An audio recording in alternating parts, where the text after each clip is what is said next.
Si tu te sens ignoré ou si tu sens que cette personne qui te cherchait avant se distance maintenant, ce contenu est pour toi. Tu n'es pas seul dans cette situation, car ce que tu vis arrive à beaucoup de gens, mais voici la différence.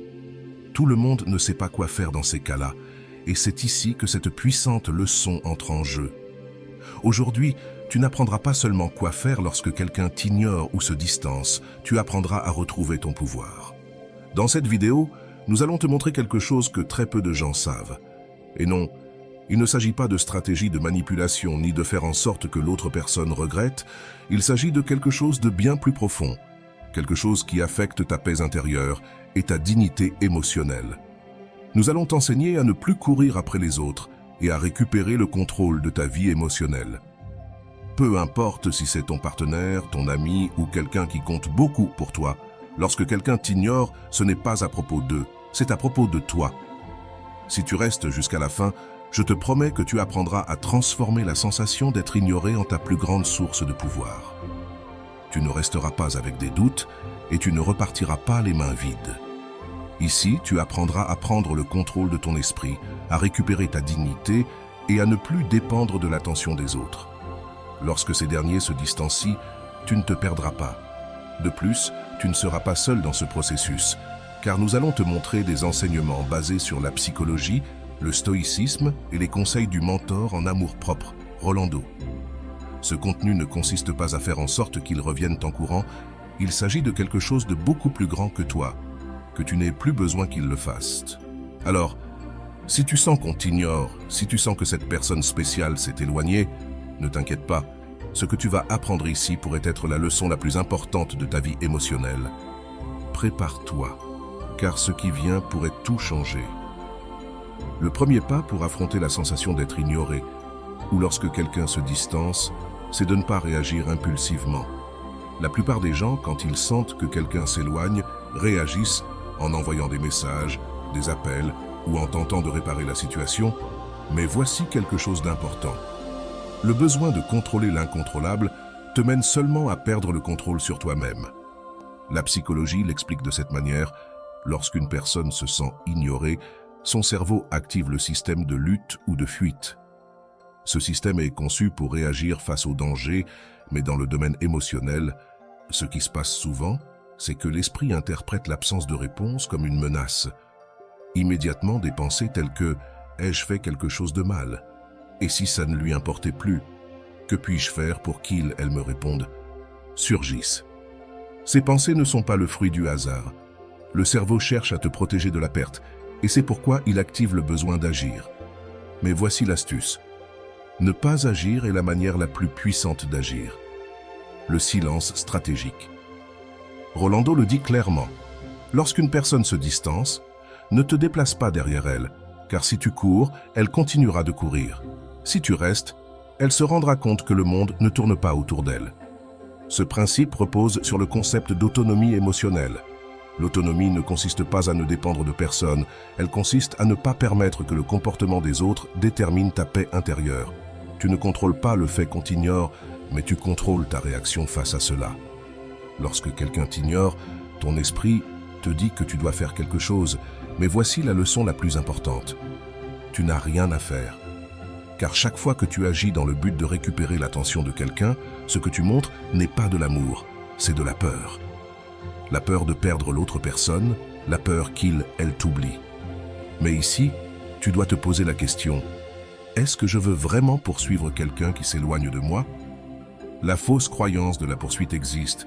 Il y a une idée erronée qui dit que si tu t'efforces assez, l'autre personne te valorisera. Mais voici la vérité, la valeur ne se négocie pas. La valeur se montre. Lorsque quelqu'un s'éloigne, il ne s'agit pas de le faire revenir, il s'agit de ne pas le suivre. Parce que si quelqu'un s'en va et que tu le poursuis, tu lui montres que tu seras toujours là, peu importe comment il elle te traite. Le psychologue Otto Rizzo l'explique ainsi, l'amour ne se mendie pas. Si tu dois poursuivre, alors ce n'est plus de l'amour, c'est de la dépendance. Si tu y réfléchis bien, cette phrase résume la clé de tout ce dont nous parlons ici. L'amour ne se poursuit pas, il se trouve. Lorsqu'une personne s'éloigne et que tu restes calme, ce qui se passe n'est pas un manque d'intérêt, c'est du respect pour toi-même. Et lorsque tu te respectes, le monde commence à le remarquer. Le pouvoir du silence. Il y a une phrase de Rolando qui est devenue virale dans ses conférences. Le silence n'est pas une absence, c'est la présence totale. Cette phrase est clé quand tu choisis de rester en silence au lieu d'envoyer ce message, d'appeler, de chercher des explications. Tu montres à l'autre personne que ta valeur ne dépend pas de l'attention qu'on te porte. Et le plus puissant, c'est qu'en ce silence, l'autre commence à se demander pourquoi. Parce que l'esprit humain ne tolère pas le vide d'information. Quand quelqu'un prend ses distances, tu peux faire deux choses. Le poursuivre et lui montrer que tu seras toujours là, peu importe comment il te traite, ou rester en paix et lui montrer que tu ne poursuis personne parce que tu sais ce que tu vaux. Quelle option penses-tu avoir le plus de pouvoir? La deuxième, parce que la première option te rend prévisible, mais la deuxième option crée du mystère, du respect et de la dignité. Si en ce moment, il y a quelqu'un qui t'ignore ou qui s'est éloigné, je veux que tu essaies ce qui suit. Arrête-toi. Oui, c'est aussi simple que cela. Ne lui écris pas, ne l'appelle pas, ne consulte pas son profil, ne suis pas chacun de ses mouvements. Au lieu de cela, fais ceci. Ferme les yeux, respire profondément et demande-toi, quelle partie de moi a besoin de cette réponse? Change de focus. Fais quelque chose qui est sous ton contrôle. Lis un livre, fais de l'exercice, sors avec tes amis, mais fais quelque chose qui ne dépend pas de la réponse de cette personne. Observe comment ton esprit change. Tu verras que l'anxiété commence à diminuer, non pas parce que l'autre personne est revenue, mais parce que tu t'es retrouvé avec toi-même. Dans la prochaine partie, nous explorerons les enseignements de la psychologie et les conseils de Rolando pour que tu apprennes à appliquer cette leçon de manière pratique. Ce n'est pas seulement de la théorie, c'est de l'action. Tu découvriras comment ta paix intérieure ne dépend pas de l'attention que tu reçois, mais de l'attention que tu te donnes à toi-même. Si jusqu'ici ce contenu résonne avec toi, je veux que tu restes jusqu'à la fin, car je te garantis que la transformation que tu vivras sera profonde. Il ne s'agit pas de jouer à être indifférent, il s'agit de ne plus avoir besoin de l'attention externe pour ressentir ta valeur. Ne pars pas, car ce qui vient pourrait être l'étape dont tu as besoin pour retrouver ta dignité émotionnelle. Et si cette première partie t'a plu, laisse-moi un commentaire avec la phrase « Je ne poursuis pas, je me choisis ». Je veux savoir combien d'entre vous êtes prêts à franchir ce pas. Commençons cette transformation ensemble. Avant d'aller loin, je te serais reconnaissant si tu pouvais liker la vidéo, cela m'aiderait à continuer de diffuser cette philosophie. Si tu n'es pas encore abonné, je te recommande de t'abonner et d'activer la cloche pour ne manquer aucune vidéo. Quand quelqu'un t'ignore ou prend ses distances, la première réaction de la plupart des gens est d'essayer de récupérer la connexion. C'est un réflexe naturel. Le cerveau humain recherche ce qui est incomplet. Et la distance ou le silence de quelqu'un se sent comme une rupture dans l'histoire que ton esprit avait construite. Mais voici la leçon la plus importante. Ne tente pas de fermer l'histoire. Apprends à la laisser ouverte. Le psychologue Otto Rizzo dit quelque chose que nous avons tous besoin d'entendre à un moment donné. Celui qui ne t'aime pas ne te mérite pas. N'insiste pas, ne poursuis pas, ne supplie pas. Parce que l'amour, le véritable amour, n'a pas besoin de preuves constantes pour exister. Ce principe s'applique parfaitement lorsque quelqu'un prend ses distances. Beaucoup de gens croient que s'ils en font plus, s'efforcent davantage ou donnent tout, l'autre personne reviendra ou changera d'attitude. Mais, comme le dit Rolando, il ne s'agit pas de faire plus, il s'agit de faire moins, et parfois de ne rien faire du tout. L'absence parle d'elle-même. L'esprit humain est conçu pour interpréter le silence comme un signal. Ton cerveau entre en état d'hypervigilance émotionnelle. De repente, tu deviens plus conscient de ses messages, de ses publications, de son activité en ligne. C'est comme si ton monde tournait autour de l'incertitude de cette personne. Pourquoi cela se produit-il? La réponse se trouve dans la psychologie de l'attachement, selon John Bowlby. Lorsque l'attachement anxieux est activé, la personne ressent un besoin constant de réparer la relation pour se sentir en sécurité. Quand la personne à laquelle tu es attaché se distance, ton esprit l'interprète comme une menace à ta sécurité émotionnelle, ce qui te submerge d'anxiété. Et voici la partie cruciale. Tu ne peux pas contrôler la distance de l'autre personne, mais tu peux contrôler ta réaction. C'est à ce moment que la plupart se trompent, car ils essaient de retrouver la sécurité en recherchant l'attention de l'autre.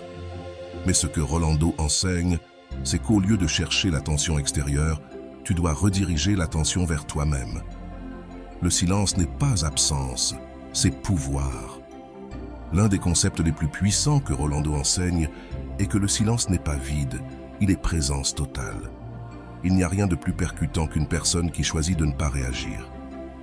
Quand quelqu'un se distance et que tu ne fais rien, cette personne commence à remarquer ton absence, non parce que tu es parti, mais parce que tu ne cours plus après elle. Le cerveau humain ne supporte pas les vides. Quand quelqu'un s'habitue à ce que tu sois toujours là, ton absence est perçue comme une anomalie dans sa routine émotionnelle. Cela t'est-il déjà arrivé qu'une personne cesse de t'écrire et après quelques jours, tu te demandes ce qui se passe? C'est le même effet que l'autre personne ressent quand tu choisis de ne pas la poursuivre. Ce qui se passe, c'est que le cerveau commence à compléter l'histoire de lui-même. Mais cette fois, ce n'est pas toi qui complète l'histoire, c'est l'autre personne. La leçon de la pierre grise. Un des enseignements de Rolando tiré de la psychologie du contact zéro est la technique de la pierre grise.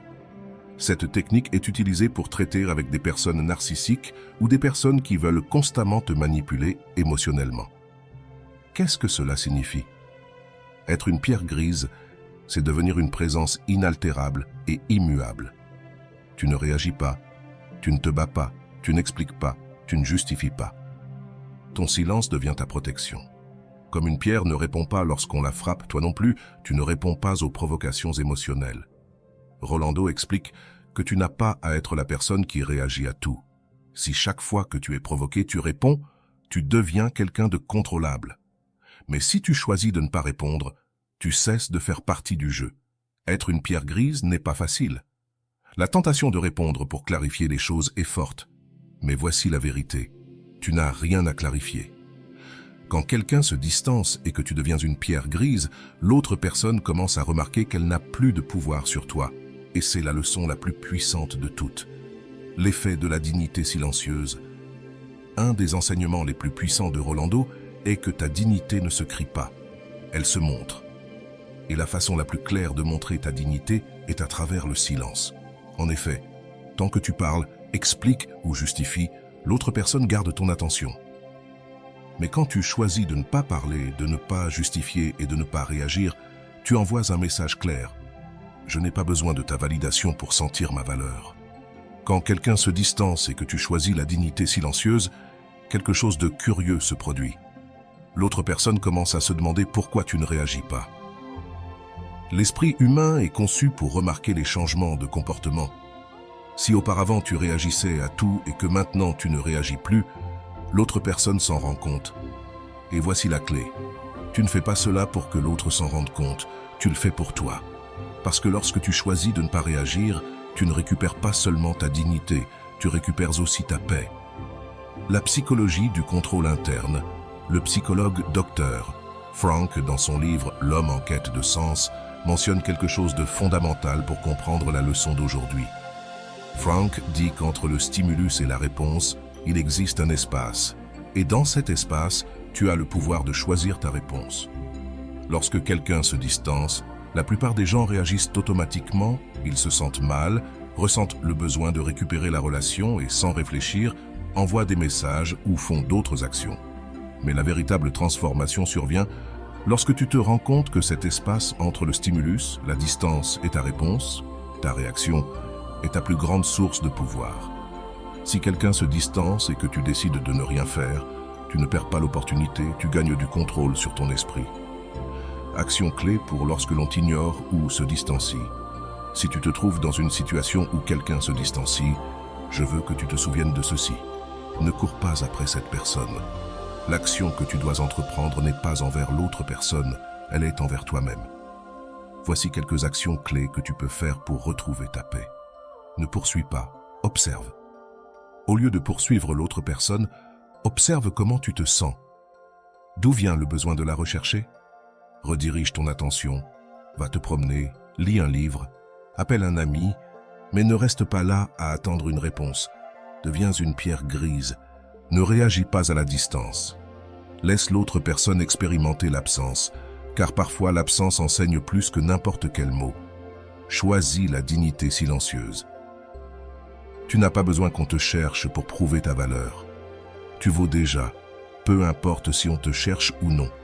Ce qui vient ensuite, dans la prochaine partie, nous explorerons plus en détail la technique de la pierre grise et comment elle s'applique dans la vie réelle. Tu verras des exemples concrets, mais nous verrons aussi les réflexions de Rolando et d'autres experts en psychologie pour que tu puisses appliquer cette leçon dans ta propre vie. Ne pars pas, car ce qui vient pourrait changer la manière dont tu gères tes relations. Et si jusqu'à maintenant cette leçon résonne en toi, je veux que tu commentes ici la phrase « Je choisis ma paix avant la réponse ».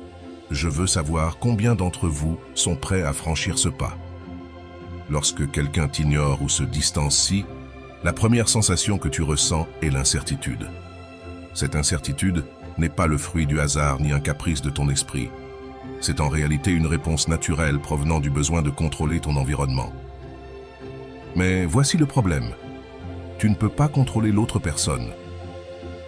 Le psychologue Daniel Goleman, auteur de Intelligence émotionnelle, explique que l'incertitude active le système d'alerte dans le cerveau, spécifiquement dans l'amygdale, qui est la partie du cerveau responsable des réponses émotionnelles. Lorsque quelqu'un s'éloigne, ton cerveau entre dans un état de survie émotionnelle et ressent qu'il doit faire quelque chose pour réparer la situation. Et c'est précisément cela qui te pousse à envoyer des messages, poser des questions, chercher des réponses et, parfois, insister de manière désespérée. Mais voici la leçon la plus importante. Tu n'as rien à faire. Même si ton cerveau te dit le contraire, la véritable force réside dans le fait de ne rien faire. Ton silence est plus fort que tes mots. Le silence comme mécanisme de contrôle interne. La plupart des gens pensent que pour récupérer l'attention de quelqu'un, ils doivent faire quelque chose. Mais le psychologue Viktor Frankl, dans son ouvrage « L'homme en quête de sens », mentionne quelque chose d'essentiel. Entre le stimulus et la réponse, il y a un espace. Dans cet espace réside ton pouvoir de choisir. Cet espace dont parle Frankl est exactement ce que tu dois appliquer dans ta vie. Lorsque quelqu'un se distancie, tu as le pouvoir de choisir ta réponse. Ce moment de pause est ton opportunité de ne pas réagir. Si tu choisis d'écrire, d'appeler ou de demander des explications, tu réagis de manière automatique. Mais si tu choisis de ne rien faire, tu retrouves ton contrôle interne. C'est ici que se trouve la véritable différence entre l'anxiété et la paix. L'anxiété réagit, la paix observe. L'erreur de la nécessité d'explication. Lorsqu'une personne s'éloigne, l'une des premières choses que les gens font est de chercher une explication. Pourquoi s'est-elle distancée? Ai-je dit quelque chose de mal? Ai-je fait quelque chose que je ne devais pas faire? Et c'est là que réside la plus grande erreur. Il n'est pas nécessaire de savoir pourquoi. Rolando l'explique avec une phrase percutante. Si quelqu'un s'éloigne, ne demande pas pourquoi, observe simplement le résultat. La véritable réponse ne se trouve pas dans ce qu'il ou elle te dira, mais dans ce que ses actions révèlent. Les actions de l'autre personne te donnent déjà la réponse. Il n'est pas nécessaire de demander. Si quelqu'un s'éloigne et ne te cherche pas, cela suffit comme réponse. Il ne s'agit pas d'un manque d'amour, il s'agit de comprendre que tu n'as pas besoin de te justifier, ni de demander des explications pour avancer dans ta vie. L'impact de l'absence dans l'esprit humain. Alors, que se passe-t-il lorsque tu appliques l'absence consciente? Ici, il se passe quelque chose de très intéressant et la psychologie le confirme. Le cerveau humain ne tolère pas les vides. Quand une personne est habituée à recevoir ton attention constante et que soudainement elle ne la reçoit plus, son esprit entre dans un état d'incertitude. Ce phénomène est connu sous le nom d'effet Zeigarnik, qui explique comment l'esprit se concentre sur les tâches inachevées. Quand tu laisses un épisode de série en suspens, tu ressens le besoin de savoir comment cela se termine, n'est-ce pas? Il en va de même lorsqu'une personne s'éloigne et que tu ne la poursuis pas. Le vide qu'elle laisse devient une tâche inachevée dans l'esprit de l'autre personne. Rolando dit, quand tu t'absentes, on ne t'oublie pas, au contraire, on te souvient plus que jamais, car maintenant tu es la partie inachevée de son histoire. Voici le pouvoir de ton absence. Ce n'est pas de l'oubli, c'est une présence totale. Tu n'as pas à faire quoi que ce soit pour être remarqué, car le vide que tu laisses parle de lui-même. Le silence n'est pas une punition, c'est du respect de soi. Une erreur courante que les gens commettent est de penser que le silence est une stratégie de punition. Mais ce n'est pas vrai. Le silence n'est pas pour punir l'autre, c'est pour protéger ta paix intérieure. Quand tu décides de ne pas répondre, tu ne punis pas, tu choisis de ne pas entrer dans le jeu émotionnel. Le psychologue Otero Rizzo l'explique ainsi. L'amour-propre ne se mendie pas, il se montre, et parfois la meilleure façon de le montrer est de ne rien dire. Ce concept est essentiel. Il ne s'agit pas d'ignorer pour faire réagir l'autre, il s'agit de ne pas céder sa paix intérieure. Lorsque tu choisis de ne pas réagir, tu ne montres pas seulement ta dignité, tu montres aussi que ta valeur ne réside pas dans l'attention que tu reçois, mais dans la paix que tu choisis de protéger. Le pouvoir de l'inaction consciente. L'une des leçons les plus puissantes de Rolando est celle-ci. La plus grande action que tu puisses faire, c'est de ne rien faire. Ce principe peut sembler contradictoire, mais en réalité, c'est l'un des plus grands actes de contrôle interne. Quand tu choisis de ne pas agir, ce n'est pas de la passivité, c'est du pouvoir. Choisir de ne pas faire, de ne pas écrire, de ne pas appeler, de ne pas chercher de réponse, c'est une décision active qui nécessite de la volonté. Et voici la partie la plus surprenante. L'autre personne le remarque. Quand tu es dans le silence, l'autre personne s'en rend compte, non parce que tu lui dis, mais parce qu'elle le ressent. Le silence a une force si puissante que sa présence se fait sentir. Action pratique pour appliquer le silence conscient. Si en ce moment tu sens que quelqu'un t'ignore ou s'est éloigné, je veux que tu appliques les actions suivantes. Respire et observe, ne réagis pas immédiatement. Avant d'envoyer un message, ferme les yeux, respire profondément et demande-toi, d'où est-ce que j'agis? Depuis la paix ou depuis l'anxiété? Dirige l'attention vers toi, ne poursuis pas l'autre personne. Sois la pierre grise, ne réagis pas, ne réponds pas, n'explique pas. Sois la personne qui ne rentre pas dans le jeu, choisis la dignité silencieuse. Tu n'as pas besoin de parler pour montrer ta valeur. Ton silence parle pour toi. Ce qui suit, dans la prochaine partie, nous te raconterons une histoire qui te permettra de voir comment quelqu'un a appliqué toutes ces leçons dans sa vie réelle. Tu verras l'action d'une personne qui est passée de la poursuite des autres à la reconquête de sa dignité et de sa paix intérieure. L'histoire de Valeria sera l'exemple parfait de tout ce dont nous avons parlé ici. Que signifie vraiment être ignoré? Quand quelqu'un t'ignore ou se distancie, qu'est-ce qui est la première chose à laquelle tu penses? Probablement que ton esprit commence à créer une liste interminable de raisons possibles. Est-ce que j'ai fait quelque chose de mal? Ou peut-être que cette personne ne m'intéresse plus? Tu réalises quelque chose? Toutes ces raisons sont centrées sur toi. Et voici la grande vérité. Le comportement de l'autre personne n'a rien à voir avec ta valeur personnelle. La psychologie nous enseigne que l'être humain a une tendance naturelle à personnaliser les actions des autres. C'est-à-dire que si quelqu'un s'éloigne, on pense automatiquement que c'est de notre faute. Mais voici la question que je veux te poser. Que se passerait-il si la distance de cette personne n'avait rien à voir avec toi? Réfléchis un instant à cela. Peut-être que cette personne s'éloigne parce qu'elle a ses propres problèmes, ses propres peurs, ou tout simplement parce qu'elle n'a pas envie d'investir du temps dans la relation. Et même si cela fait mal, cette vérité te libère. Parce que si la distance n'a rien à voir avec toi, il n'y a rien que tu puisses faire pour la changer. L'effet de l'inaction consciente.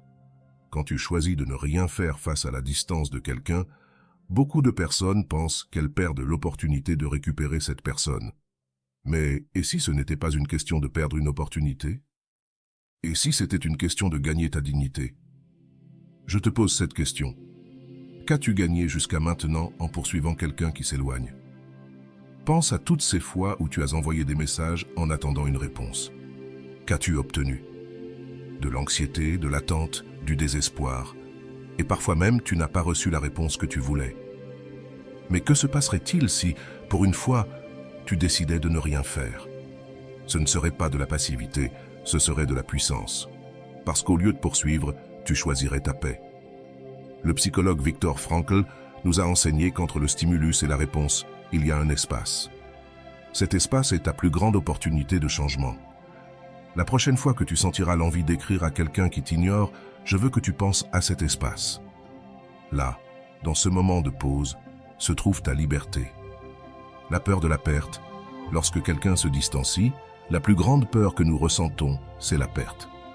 Nous avons peur de perdre cette personne, peur de perdre son attention, peur de perdre la connexion que nous pensions avoir. Mais voici une question qui pourrait changer ta perspective. Comment peux-tu perdre quelqu'un qui est déjà en train de s'en aller tout seul? Si quelqu'un s'éloigne, ce n'est pas ton action qui va l'empêcher. La distance ne se résout pas en poursuivant. Elle se résout en laissant partir. C'est là que la réflexion de Rolando entre en jeu. Si tu dois poursuivre quelqu'un pour qu'il soit avec toi, alors il n'est pas vraiment avec toi. Cette réflexion est cruciale, car quand quelqu'un est véritablement avec toi, tu n'as pas besoin de le poursuivre. L'amour ne se poursuit pas, il se trouve. L'impact du silence sur l'autre personne. Parlons maintenant de l'effet que le silence a sur l'autre personne. Lorsque tu choisis de ne pas chercher, ne pas demander, ne pas insister, quelque chose de surprenant se produit. L'autre personne commence à le remarquer. Et ce n'est pas de la magie, c'est de la psychologie pure. Le cerveau humain ne supporte pas le vide d'informations. Lorsque quelqu'un est habitué à ta présence constante, ton silence devient une anomalie et l'esprit, de façon automatique, cherche à résoudre cette anomalie. L'effet de la tâche inachevée entre en jeu. Cet effet explique pourquoi les tâches inachevées restent dans l'esprit. Si tu as toujours été la personne qui cherchait l'attention et que soudainement tu arrêtes, tu deviens la tâche inachevée dans l'esprit de l'autre personne. Mais je veux te poser cette question. Ton objectif est-il que l'autre personne te manque ou ton objectif est-il de retrouver ta paix? Si ta réponse est « qu'elle me manque », alors tu es encore en train de concentrer ton énergie sur l'autre personne. Mais si ta réponse est « retrouver ma paix », alors tu es déjà en train de comprendre le véritable but du silence. Le silence n'est pas pour l'autre, il est pour toi. Le contrôle interne. Ne pas contrôler, mais choisir. Sais-tu pourquoi la plupart des gens échouent dans ces processus de détachement? Parce qu'ils veulent contrôler. Ils veulent contrôler ce que l'autre personne ressent, ce que l'autre personne pense, et surtout, ils veulent contrôler si l'autre personne revient ou non. Mais voici la vérité. Tu ne peux contrôler personne. Ce que tu peux contrôler, c'est ta propre pensée, ta propre réaction et ta propre paix. Voici une question à laquelle je veux que tu répondes sincèrement. Qu'est-ce que tu essaies de contrôler dans cette relation?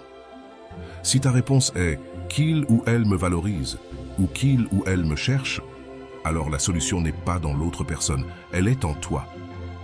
Tu ne peux pas contrôler comment les autres te voient, mais tu peux contrôler comment tu te vois toi-même, et cela s'appelle la dignité émotionnelle. La dignité ne se mendie pas, elle se montre, et la manière la plus puissante de montrer ta dignité est de ne pas justifier ta valeur, de ne pas poursuivre ceux qui s'en vont, et surtout, de ne pas essayer de contrôler ce qui n'est pas sous ton contrôle.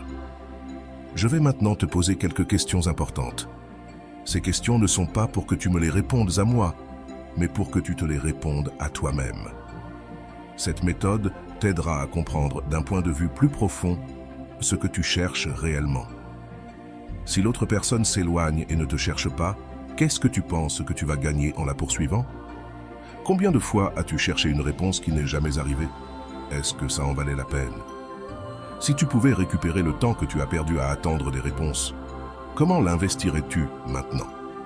Qu'est-ce qui changerait dans ta vie si, pour une fois, tu décidais de ne rien faire? Combien de fois as-tu ressenti de la paix en poursuivant quelqu'un? Ces questions n'ont pas de réponse correcte ou incorrecte. Elles sont conçues pour que tu te confrontes à ta propre vérité. Parce qu'au final, la vraie transformation n'arrive pas quand l'autre personne change. Elle arrive quand toi tu changes. L'impact de la paix intérieure. L'histoire de Valeria, que tu vas bientôt découvrir, est l'exemple parfait de tout ce dont nous parlons ici. Valeria est passée d'une personne qui poursuivait toujours à une femme qui a choisi sa paix avant l'attention des autres. Ce qu'elle a fait n'a pas été facile, mais cela a été libérateur. Et voici la question que je veux te poser avant qu'on passe à l'histoire. Es-tu prêt à choisir ta paix, même si cela signifie laisser partir quelqu'un? Si ta réponse est oui, alors je veux que tu écrives dans les commentaires la phrase « Je ne poursuis pas, je me choisis ». Parce que lorsque tu te choisis toi-même, le monde le remarque. Le silence n'est pas un vide, c'est une présence totale. Et la prochaine fois que quelqu'un t'ignore, au lieu de le poursuivre, souviens-toi de cette leçon. Tu n'as pas besoin de son attention pour être en paix. Le téléphone de Valéria a vibré pour la 3e fois ce matin-là, mais cette fois, elle ne l'a pas vérifié. Elle ne voulait pas revivre la même chose. Elle savait que ce n'était pas Manuel. Elle le savait parce qu'il s'était écoulé plus d'1 semaine sans qu'elle reçoive un seul mot de lui. Assise à la table de la cuisine, une tasse de café à la main, Valéria regardait par la fenêtre, perdue dans ses pensées. Pourquoi s'est-il éloigné ainsi sans rien dire au... pensa-t-elle, un nœud dans la gorge. Elle se souvint de leur dernière conversation. Tout semblait normal. Il lui avait dit qu'il était fatigué à cause du travail, mais qu'il la verrait le week-end. Le week-end arriva, mais Manuel ne vint pas. Valéria lui écrit, lui envoya quelques messages pour savoir s'il se verrait toujours, mais la seule réponse qu'elle reçut fut un froid « Je suis occupé ». Ce « Je suis occupé » suffira à la briser intérieurement. Ce n'était pas la première fois. Elle savait ce qui allait se passer ensuite. Il arrêterait de répondre, elle commencerait à envoyer plus de messages, ses pensées seraient envahies de doutes et viendrait alors le cycle de l'attente, la crainte de l'attente. Valéria ne voulait pas retomber dans ce cycle, mais l'anxiété était plus forte. Elle se sentait seule, abandonnée. À chaque minute qui passait sans recevoir une réponse se sentait comme une torture. Son esprit ne cessait de créer des scénarios. Peut-être qu'il est avec une autre. Et s'il s'était lassé de moi? Log. Il est sûrement déjà passé à autre chose. Pour se calmer, elle décida d'appeler sa meilleure amie, Camila. « Amigo, je sens que je vais exploser. Je ne comprends pas pourquoi il agit ainsi. Pourquoi s'éloigne-t-il sans raison ?» lui dit-elle, la voix tremblante. « Écoute bien, Valéria, » répondit Camila d'un ton ferme. « Tu ne peux pas continuer à le poursuivre à chaque fois qu'il s'éloigne. Tu ne vois pas que chaque fois que tu fais cela, il se sent tout-puissant ?» Les mots de Camila frappèrent fort. Il a le contrôle. Valéria resta silencieuse, sentant que son amie avait raison. « Mais si je suis oubliée, Camille, et si je ne le revois jamais ?» demanda-t-elle, inquiète. « Et alors? Que se passe-t-il s'il t'oublie ?» répondit Camila. « Tu ne t'es pas rendu compte que celle qui s'oublie, c'est toi ?» Ce commentaire la fit réfléchir.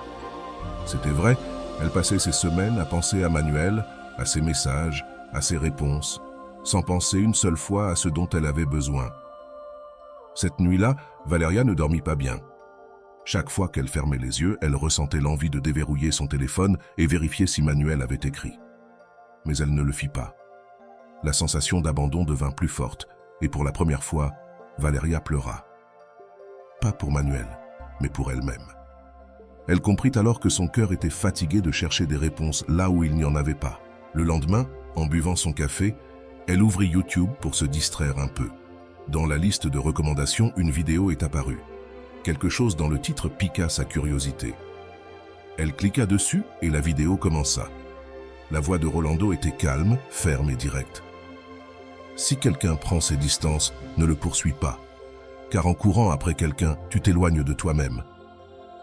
Cette phrase toucha profondément Valéria. C'était exactement ce qu'elle vivait.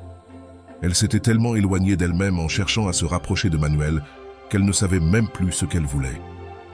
Le véritable amour ne se poursuit pas, il se montre. Si quelqu'un s'éloigne, ce n'est pas ton rôle de le ramener. C'est à lui de décider s'il veut rester. Valéria sentit un nœud dans la gorge. Elle avait lutté pour quelqu'un qui n'était même pas certain de vouloir rester. Cette nuit-là, après avoir écouté plusieurs enseignements de Rolando, elle prit une décision qu'elle n'avait jamais prise avant. Elle allait cesser d'écrire à Manuel. « Je ne vais plus lui envoyer de messages, je ne vais plus le poursuivre », se dit-elle devant le miroir. La première nuit fut la plus difficile. Elle voulut lui écrire plus de 5 fois, mais chaque fois qu'elle ressentait l'envie, elle répétait dans sa tête la phrase de Rolando « Si quelqu'un s'éloigne, ce n'est pas ton rôle de le ramener. » 2 jours passèrent, 2 jours complets sans le chercher. C'était difficile, mais aussi libérateur. Pendant ces 2 jours, Valéria se rendit compte de quelque chose d'important. Son monde ne s'était pas effondré. Son travail était resté le même, son corps continuait de respirer, et le soleil continuait de se lever chaque matin. Le monde n'avait pas cessé parce qu'elle ne parlait plus à Manuel. Le 3e jour, en rentrant chez elle, son téléphone vibra. C'était lui. « Salut, tu vas bien? Ça fait des jours que je n'ai plus de nouvelles. » Son cœur fit un bond, mais cette fois, elle ne se sentit pas euphorique. Ce n'était plus la même Valeria qu'avant. Elle resta à regarder l'écran pendant quelques secondes et, pour la première fois, elle n'eut pas besoin de répondre immédiatement. « Je vais bien, merci », répondit-elle après 30 minutes, sans hâte. Elle ne posa aucune autre question, ne chercha pas à reprendre la conversation, ni à obtenir une réponse. Camilla l'appela peu après. « Amiga, on m'a dit qu'il t'avait écrit. Qu'est-ce que tu lui as dit? Il s'est excusé ?» demanda-t-elle enthousiaste. « Je lui ai dit que j'allais bien, c'est tout. Je ne m'intéresse pas à ce qu'il veut maintenant, » répondit Valeria. Cela marquait un grand pas. Il ne s'agissait pas de faire semblant d'être forte ou de jouer à l'indifférence. Il s'agissait de comprendre qu'elle n'avait plus rien à prouver. Cette nuit-là, avant de dormir, elle se souvint des mots de Rolando. « Ta paix ne dépend de la réponse de personne. Ta paix n'est pas négociable. » La phrase se répéta encore et encore avant qu'elle ne ferme les yeux. Cette fois, elle ne consulta pas son téléphone. Cette fois, sa paix ne dépendait pas de Manuel. Dans la prochaine partie de cette histoire, nous verrons comment Valeria affrontera les tentations de retourner chercher Manuel. Nous verrons si lui finalement la cherche ou, au contraire, le silence devient la réponse définitive. Parce que parfois, lorsque quelqu'un s'éloigne, la meilleure chose à faire n'est pas de le ramener, mais de t'éloigner toi aussi. Ne t'en vas pas, car ce qui vient pourrait être la leçon la plus importante de ta vie. Tu verras comment le silence, plus qu'une stratégie, devient une déclaration d'amour-propre. Ce qui vient ensuite pourrait être la leçon que tu attendais tant. Jour 4. Valeria se réveille avec une sensation différente. Ce n'était pas du bonheur, mais ce n'était pas de la tristesse non plus. C'était un mélange de calme et de nostalgie.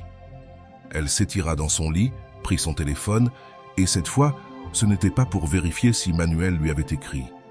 Cette fois, c'était pour mettre de la musique. Elle se leva avec une chanson calme en fond sonore, tandis qu'elle préparait son café. Elle remarqua quelque chose qu'elle ne voyait pas avant. Elle n'avait pas d'anxiété. Ce besoin constant de consulter son téléphone, de chercher des réponses, d'attendre un signe avait disparu, ou du moins avait diminué. Elle se sert son café avec un léger sourire, mais sincère. En s'asseyant à la table, elle regarda son téléphone posé au-dessus. Il était silencieux. Il n'y avait pas de message de Manuel, et pour la première fois, cela ne lui fit pas mal. Au travail, la sensation de contrôle resta. Avant, chaque notification la déconcentrait. Chaque vibration du téléphone la faisait penser « Est-ce lui ?» Mais cette fois, elle ne regarda même pas l'écran. Sa collègue de travail, Laura, le remarqua. « Valeria, tu es différente, qu'est-ce que tu as fait ?» Zrenia lui demanda-t-elle en consultant un rapport. « Je ne sais pas, je crois que je me suis simplement lassée de poursuivre des choses qui ne me donnent pas de paix, » répondit Valeria avec un sourire. « Ça sonne profond, ami. Je devrais faire pareil avec mon ex, » plaisanta Laura en riant. Cette nuit-là, tout changea. Son téléphone vibra à nouveau alors qu'elle était dans la cuisine. C'était Manuel. Son nom apparut sur l'écran comme si l'univers voulait tester sa force de volonté. Elle resta là à le regarder pendant quelques secondes. « Ça va ? Je n'ai pas eu de nouvelles de toi ces derniers jours, » disait le message.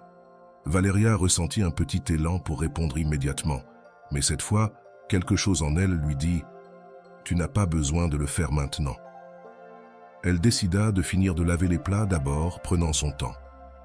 Lorsqu'elle eut terminé, elle sécha ses mains et regarda à nouveau le message. « Oui, ça va. Merci de demander, » répondit-elle tranquillement. Et ce fut tout. Elle ne ressentit pas le besoin de demander « Et toi ?» ni d'exiger des explications, ni de continuer la conversation, car cette fois, il ne s'agissait pas de lui, il s'agissait d'elle. Le lendemain matin, Camilla l'appela. « Ami, j'ai appris que Manuel t'a écrit. Qu'est-ce que tu lui as dit ?» Component de placement, demanda-t-elle avec émotion. « Je lui ai dit que ça allait, rien de plus. »« C'est ma copine !» s'exclama Camilla. « Tu ne cherches plus des réponses là où il n'y a rien à chercher !» Cette phrase resta dans l'esprit de Valeria. Il n'y a rien à chercher. Pendant longtemps, elle avait cru que sa mission était de trouver des réponses, de découvrir pourquoi Manuel s'éloignait. Mais ce n'était plus le cas. Elle comprit qu'elle n'avait pas besoin de clore l'histoire, parce que toutes les histoires n'ont pas besoin de fin. Jour 7. Une semaine entière sans le poursuivre, sans envoyer de messages impulsifs, sans chercher des explications. Le monde ne s'est pas effondré et en fait, tout semblait plus léger. Elle se réveilla avec la même routine, café, musique et paix. En préparant son petit déjeuner, le téléphone vibra à nouveau. Encore une fois, c'était Manuel. Cette fois, il envoya plusieurs messages successifs. « Tu sembles distante. Tu es en colère contre moi? Je ne comprends pas pourquoi tu es comme ça. » Valéria leva un sourcil en lisant. « En colère? Distante ?» L'ironie la fit rire pour la première fois depuis des jours. N'avait-il pas été celui qui s'était éloigné en premier? N'était-ce pas lui qui l'avait ignoré pendant des semaines? Elle s'assit, son café à la main, et regarda à nouveau les messages. Cette fois, l'ancienne Valéria aurait couru pour tout lui expliquer. « Je ne suis pas en colère, je suis juste occupée.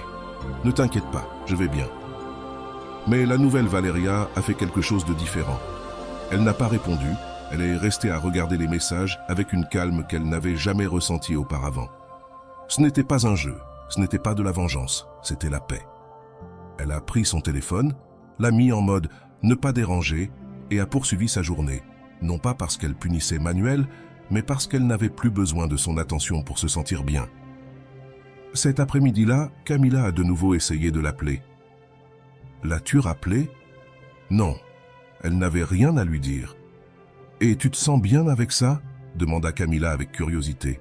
« Je me sens en paix, Camille, et c'est tout ce dont j'ai besoin. » Le 10, Manuel l'a appelé.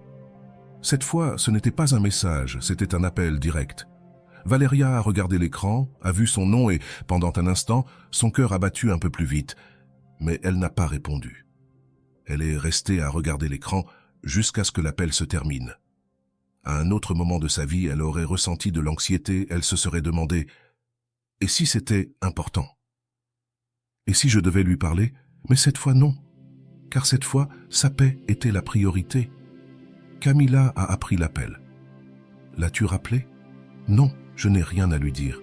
C'est la Valéria que j'aime, dit Camilla avec fierté. Le silence de Valéria n'était pas vide, c'était de la présence. Elle ne sentait plus qu'elle devait attirer l'attention de Manuel, et c'était quelque chose que Manuel ne comprenait pas. Il la remarquait maintenant, pas parce qu'elle lui écrivait, mais parce que son silence parlait plus fort que n'importe quel mot. Le 14, 2 semaines complètes, Valéria se rendit compte de quelque chose de surprenant. Elle n'attendait plus rien de Manuel. Son esprit ne se posait plus la question. Et s'il m'écrit? Et s'il m'appelle? Elle n'attendait plus rien, et cette sensation était nouvelle pour elle. C'était comme si, enfin, elle s'était libérée du poids de l'attente. Ce soir-là, pendant le dîner, son téléphone a vibré. C'était Manuel. Mais cette fois, c'était différent. Il lui avait envoyé un message vocal. Valéria l'a regardé mais ne l'a pas écouté. Ce n'était pas une priorité, elle était désormais sa priorité. Elle a terminé son dîner, a nettoyé la table, lavé les assiettes et s'est assise dans le salon. Lorsqu'elle s'est sentie prête, elle a écouté le message. La voix de Manuel semblait nerveuse. « Valéria, je ne sais pas ce qui se passe avec toi, mais j'ai l'impression de te perdre. Ai-je fait quelque chose de mal? S'il te plaît, dis-moi quelque chose. Ne me laisse pas comme ça. » Elle est restée à regarder le téléphone pendant quelques secondes. Pourquoi avait-elle l'impression qu'il la perdait maintenant? Valéria n'a pas bougé, elle n'a pas ressenti le besoin de répondre, pas parce qu'elle jouait, mais parce qu'il n'y avait plus rien à dire. La leçon était claire. Valéria avait cessé de courir après, elle avait cessé d'essayer de comprendre les raisons de Manuel. Elle n'avait plus besoin d'explications. Sa paix ne dépendait plus d'une réponse, d'un message ou d'une excuse. Elle-même était sa paix. Le 15, Valéria s'est réveillée tranquille, sans cette urgence de vérifier son téléphone qu'elle ressentait chaque matin. Elle n'attendait plus de messages, et bien qu'elle savait que Manuel avait envoyé un message vocal la nuit précédente, elle ne se sentait pas pressée de répondre. Elle a pris son café et, en regardant par la fenêtre, elle a repensé aux mots de Rolando. L'amour ne se mendie pas. L'amour ne se poursuit pas. Si tu dois forcer quelqu'un à rester, alors il n'est pas avec toi. Il est avec sa propre indécision. Ces mots lui ont paru différents ce jour-là. Ce n'était pas une phrase motivante quelconque, c'était la vérité que Valéria avait besoin d'entendre. Le téléphone vibra à nouveau. C'était Manuel encore une fois. Cette fois, ce n'était pas un audio, c'était un appel. Valéria regarda l'écran calmement. Elle ne ressentit ni panique ni anxiété. Elle se sentit libre. Elle répondit, se demandant à elle-même. Non, il n'y avait rien à dire cette fois. Elle n'avait pas besoin de parler. Elle laissa l'appel se terminer. Elle continua de regarder son téléphone, mais pas avec de la culpabilité, plutôt avec fierté. Cette fois, ce n'était pas une victoire sur Manuel, mais une victoire sur elle-même. Cet après-midi-là, Camila vint lui rendre visite. Elles s'assirent dans le salon avec une tasse de thé. Camila remarqua la tranquillité sur le visage de son ami. « Amigo, je ne vais pas te mentir, tu as changé. Qu'est-ce qui s'est passé ?» lui demanda-t-elle en buvant une gorgée de thé. « Je ne sais pas, je crois que j'en ai eu assez de courir après les gens. Ce n'était pas quelque chose que j'ai décidé du jour au lendemain, simplement un jour je me suis rendu compte que ça n'avait aucun sens de continuer à courir après quelqu'un qui ne savait même pas s'il voulait rester. » Camila la regarda avec un mélange de surprise et d'admiration. « C'est fort, amiga. » Et Manuel continue à t'écrire. « Oui, mais je ne ressens plus le besoin de lui répondre. Je crois que c'est ça la différence. Cette fois, ce n'est pas qu'on attend qu'il me cherche. C'est que je n'en ai plus rien à faire, qu'il le fasse ou non. » Camila sourit avec fierté. « Ça, amiga, c'est ce qu'on appelle de la dignité émotionnelle. » Manuel ne se rendit pas. Ce soir-là, il envoya un nouveau message. « Pourquoi tu agis comme ça? Avant, tu n'étais pas comme ça avec moi. » Valéria lut le message calmement et pour la première fois, elle ne ressentit pas le besoin de s'expliquer. Elle n'avait pas besoin de justifier sa paix intérieure. Avant, elle aurait réagi en écrivant un message du genre « Je ne suis pas en train d'agir comme ça, je suis juste occupée » ou « Désolé si je t'ai fait du mal ». Mais cette fois, la réponse qui lui vint à l'esprit était différente. « Je ne suis plus la même ». C'est la réponse qu'elle décida d'envoyer, non pour obtenir une réaction de Manuel, mais parce que c'était la vérité. Elle n'était plus la même et il avait besoin de le savoir. Manuel répondit rapidement. « Qu'est-ce que je t'ai fait pour que tu réagisses comme ça ?» Valéria laissa échapper un rire. « Qu'est-ce qu'il m'a fait ? Rien et tout en même temps. » L'absence de Manuel l'avait amenée à se retrouver elle-même. « Tu ne m'as rien fait. J'ai juste décidé de faire quelque chose pour moi. » Ce fut sa dernière réponse. C'était un dimanche après-midi et Valéria était chez elle, tranquille. Elle s'était donné pour objectif de consacrer cette journée à elle-même. Elle fit une liste de choses qu'elle voulait faire. Nettoyer la maison, cuisiner son plat préféré et terminer le livre qu'elle avait laissé de côté depuis des mois. Pendant qu'elle cuisinait, son téléphone vibra. C'était encore Manuel, mais cette fois, ce n'était pas un message, c'était un appel long. Valéria regarda l'écran et laissa l'appel sonner. Il n'y avait rien à dire, non pas parce qu'elle était en colère, mais parce qu'il n'y avait plus rien à clarifier. Lorsque l'appel se termina, le téléphone vibra avec un message vocal. Elle le lut en continuant de cuisiner. « Valéria, je veux te parler. Je ne comprends pas ce qui t'arrive. J'ai l'impression que tu m'éloignes et je n'aime pas cette sensation. S'il te plaît, parlons. » Elle resta silencieuse en remuant la nourriture dans la poêle. Que attendait Manuel? Qu'elle lui dise que tout allait bien, qu'elle l'attendait encore? Non, cette fois, elle ne voulait plus se mentir. Le silence fut sa réponse. Il n'y avait pas besoin de répondre. Il n'y avait rien à gagner dans cette conversation. Car pendant que Manuel parlait de ce qu'il ressentait, Valéria savait déjà ce qu'elle ressentait, la paix. Un mois s'était presque écoulé depuis la dernière fois où Valéria avait couru après quelqu'un.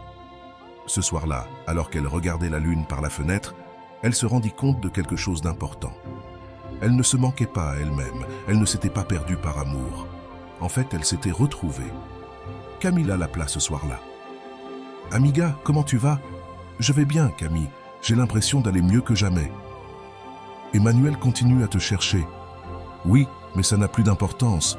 Ce n'est plus lui, c'est moi. » Camila sourit au bout du fil. « Amigo, je te jure, je suis tellement fière de toi. Je ne t'avais jamais entendu parler comme ça. » Valéria resta là, se rendant compte qu'elle n'avait pas vu cela venir. Elle raconte le grand changement qu'elle avait vécu. Elle n'avait plus besoin de l'attention de Manuel, ni de sa réponse, ni de ses explications. parce qu'elle avait appris quelque chose qui allait changer sa vie pour toujours. Tu n'as pas besoin qu'on te cherche pour te sentir important. La fin de cette histoire n'est pas à propos de Manuel. Ça n'a jamais été à propos de Manuel. Cette histoire a toujours été à propos de Valeria. Elle n'a pas gagné parce que Manuel l'a cherchée. Elle n'a pas triomphé parce qu'il s'est rendu compte qu'il la perdait. Elle a gagné parce qu'elle s'est choisie elle-même. Cette histoire ne parle pas de vengeance ni de faire en sorte que l'autre ressente ton absence. Il s'agit que tu ressentes ta propre présence. Combien de fois as-tu ressenti que ta valeur dépendait de l'attention de quelqu'un d'autre? Combien de fois as-tu couru après quelqu'un qui ne s'arrête pas pour toi? L'histoire de Valeria nous enseigne que lorsque tu choisis la paix, quand tu décides que ta dignité n'est pas en jeu, tout change.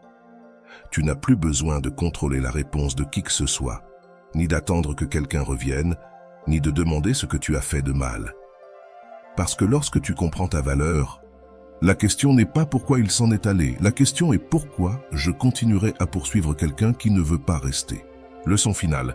Si tu es arrivé jusqu'ici, je veux que tu te poses cette question.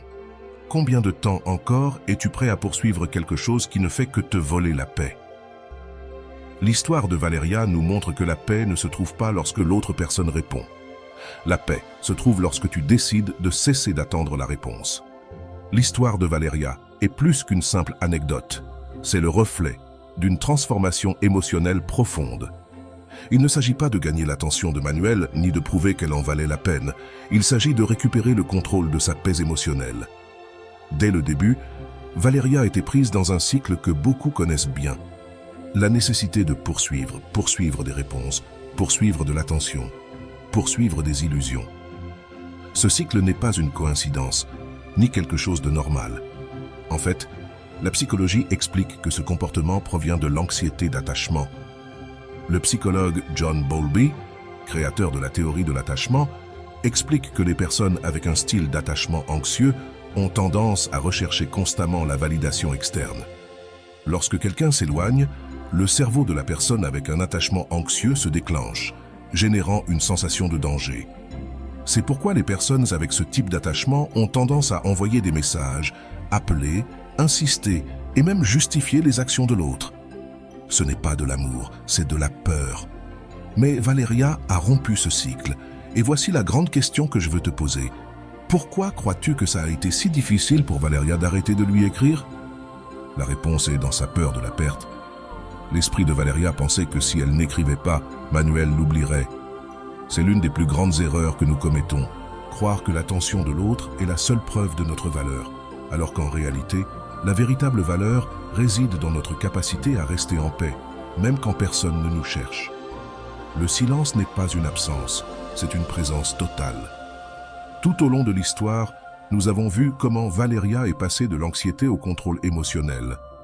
Mais ce qui surprend le plus, c'est que sa plus grande victoire n'a pas été quand Manuel lui a écrit ou l'a appelé. Sa véritable victoire a été la nuit où elle a enfin pu dormir tranquillement. Cette paix qu'elle a trouvée ne venait pas du fait que Manuel l'ait cherchée, mais du fait qu'elle-même ait cessé de chercher. Le silence n'a pas été sa stratégie pour faire en sorte que Manuel la manque. Le silence a été sa façon de se protéger. Rolando l'explique parfaitement. N'utilise pas le silence pour que les autres te valorisent, utilise-le pour te valoriser toi-même. Parce que l'amour de soi ne se démontre pas avec des mots, il se démontre avec ta paix. Cet enseignement est crucial car beaucoup de personnes pensent que le silence est une tactique de manipulation. Mais ce n'est pas le cas. Le silence n'est pas pour l'autre, c'est pour toi. Lorsque tu choisis le silence, tu ne punis pas l'autre. Tu choisis de ne pas participer à un jeu émotionnel qui ne fait que te voler ta paix. Et ici, je te pose une question importante. Combien de fois as-tu utilisé le silence pour punir quelqu'un au lieu de l'utiliser pour te protéger toi-même? Si tu y réfléchis, la plupart du temps, le silence est utilisé comme une manière de donner une leçon à l'autre. Mais ce que Rolando nous enseigne, c'est que le silence doit être un acte d'amour-propre. Il ne s'agit pas de faire en sorte que l'autre se sente mal. Il s'agit de ne pas permettre à ta paix de dépendre de la réaction d'une autre personne. Le changement de Valeria de poursuivant ta protagoniste de sa vie, le moment où Valeria décide de ne pas répondre à l'appel de Manuel, est l'un des points clés de cette histoire. Cet appel était le test décisif de sa transformation. Pourquoi? Parce que l'ancienne Valéria aurait couru pour répondre. Elle aurait expliqué, elle aurait cherché une réconciliation. Mais cette fois, ce ne fut pas ainsi. Pourquoi? La réponse se trouve dans quelque chose que le psychologue Viktor Frankl a enseigné. Entre le stimulus et la réponse, il y a un espace. Dans cet espace réside ton pouvoir de choisir. Cet espace a été crucial pour Valéria. Pour la première fois, elle a choisi sa paix. Elle n'a pas couru pour répondre, elle n'a pas couru pour justifier, elle n'a pas couru pour sauver la relation. Et cela a été un acte de liberté. Parce que la véritable liberté ne se trouve pas lorsque l'autre change, elle se trouve lorsque tu décides de ne pas te perdre toi-même. Je te laisse une question pour réfléchir. Que ferais-tu différemment si tu savais que tu n'as pas besoin qu'on te cherche pour te sentir important? Si ta réponse est « je me concentrerai sur moi », alors tu es déjà en train de comprendre la leçon de cette histoire. Parce qu'au final, il ne s'agit pas qu'on te cherche, il s'agit de ne pas te perdre toi-même. Un point intéressant dans cette histoire est la façon dont Manuel réagit à l'absence de Valéria pendant des semaines. Il ne s'est pas inquiété de lui écrire, mais dès qu'il a remarqué que Valéria ne le cherchait pas, son esprit s'est activé. Ce phénomène s'explique par l'effet Zeigarnik, qui établit que les tâches inachevées restent dans l'esprit humain. Lorsqu'une chose n'est pas clôturée, elle devient une alerte constante dans l'esprit. Pour Manuel, Valéria avait toujours été prévisible, mais lorsqu'elle a cessé de l'être, il a commencé à la remarquer. Je te pose une question cruciale. Combien de fois as-tu été la personne prévisible? Lorsque tu es toujours disponible, lorsque tu réponds toujours, lorsque tu cherches toujours l'autre, tu deviens prévisible, et ce qui est prévisible n'est pas valorisé. Ce qui est prévisible n'est pas manqué. Mais lorsque tu choisis de changer ton comportement, le monde le remarque. L'histoire de Valéria ne parle pas de Manuel. Cela n'a jamais été à propos de lui. Il s'agit d'une femme qui a cessé de courir après et, ce faisant, s'est retrouvée elle-même. Cette histoire n'est pas une leçon d'amour, c'est une leçon d'amour-propre. Rolando nous laisse une réflexion que je veux que tu gardes en tête. La paix intérieure ne vient pas quand l'autre change. Elle vient lorsque tu choisis de ne pas te perdre dans le processus. Valéria a choisi de ne pas se perdre. Elle a choisi de ne pas courir après. Et elle a gagné quelque chose que Manuel ne lui a jamais donné. La paix. Maintenant, je veux que tu répondes à ces questions avec totale honnêteté. Combien de fois as-tu attendu une réponse de quelqu'un qui n'est jamais arrivé? Si quelqu'un doit courir après l'autre pour qu'il le valorise, est-ce réellement valorisé? Combien de fois ta paix a-t-elle dépendu d'une notification sur ton téléphone? Si tu ne cherches pas cette personne pendant une semaine, que penses-tu qu'il se passerait? Que ferais-tu si tu savais que tu n'as pas besoin de l'attention de quelqu'un pour être heureux? Ces questions ne sont pas pour moi, elles sont pour toi. Parce qu'au fond, tu connais déjà la réponse. Et voilà, j'espère que vous avez trouvé beaucoup de valeur dans cette vidéo. Merci d'être resté jusqu'à la fin de cette vidéo, j'adore quand vous faites ça. Si vous voulez une autre vidéo sur ce sujet, écrivez en commentaire « J'en veux encore plus ». J'espère vous revoir dans une autre vidéo.